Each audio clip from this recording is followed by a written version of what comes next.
I'm going to show you here how to make a diagonal striped pattern.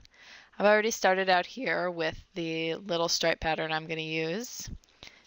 To make it into a fill pattern, I'm just going to come up here to Edit, Define Pattern. So now that's ready for me to go. Now I'm going to make a new canvas, and I'm going to make this one bigger than usual. So you can see it's 20 by 20. We're going to crop it down here when we're done. So first I make this new layer.